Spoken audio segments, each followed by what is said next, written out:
తెలంగాణ స్వప్నం కాదు సత్యం అని తెలిసిన సందర్భం డిసెంబర్ 9, 2009. జాతిపిత మహాత్మా గాంధీ గారి సత్యాగ్రహాన్ని మనం చూడలేదు, కానీ మహాత్ముని బాటలో ఆమరణ దీక్షనే ఆయుధంగా వాడి స్వతంత్ర భారతంలో సంచలన విజయాన్ని సాధించిన సత్యాగ్రహి మన నాయకుడు కేసీఆర్ గారి నాయకత్వాన్ని కల్లారా చూసే అదృష్టం మనకు దక్కింది. కానీ ఒక్క రోజులో రాలేదు ఈ సునామీ, అకస్మాత్తుగా బద్దలు కాలేదు అగ్నిపర్వతం.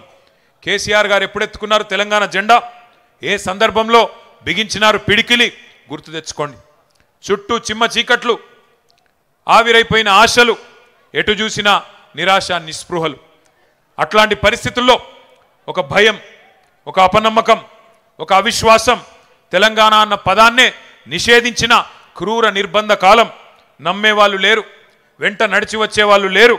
కానీ అయినా మొక్కవోని ధైర్యంతో 2001 27 ఏప్రిల్ నాడు జలదృశ్యం పెద్దలు కొండా లక్ష్మణ్ బాపూజీ గారు ఆశ్రయం ఇస్తే దండి గుండెతో మొండి ధైర్యంతో జెండా ఎగరేసి ఆ రోజు గులాబీ జెండాను తెలంగాణకు పరిచయం చేసిన మొండి నాయకుడు, జగమొండి నాయకుడు కేసీఆర్ గారు.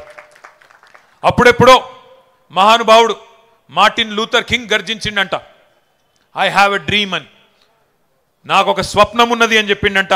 అట్లాగే మన నాయకుడు కేసీఆర్ గారు కూడా 4 కోట్ల మంది తన తెలంగాణ జాతి కోసం ఒక్కడై గర్జించి నేను కలలు కంటున్నా, ఈ కలను సాకారం చేయడానికి మీరు ముందుకు రండి అని ఆనాడు పిలుపునిచ్చిండు. మన కోసం కలగని ఆ కలను, తన కోసం కలగని ఆ కలను నిజం చేసుకుంటే విజేత అంటారు. కానీ నీ మట్టి కోసం, నీ జాతి కోసం, నీ దేశం కోసం, కోట్లాది మంది ప్రజల కోసం కలగని ఆ కలను సాకారం చేస్తే ఏమంటారు? అట్లాంటి నాయకుడిని మహాత్ముడు అంటారు, ఒక మార్టిన్ లూథర్ కింగ్ అంటారు, ఒక నెల్సన్ మండేలా అంటారు. ఖచ్చితంగా ఒక కేసీఆర్ అని తెలంగాణ ఉన్నంత కాలం, తెలంగాణ అన్న పదం ఉన్నంత కాలం కేసీఆర్ అనే పదాన్ని ఎవరు మరిపింపజేయలేరనే మాట కూడా నేను గుర్తు చేస్తా ఉన్నా.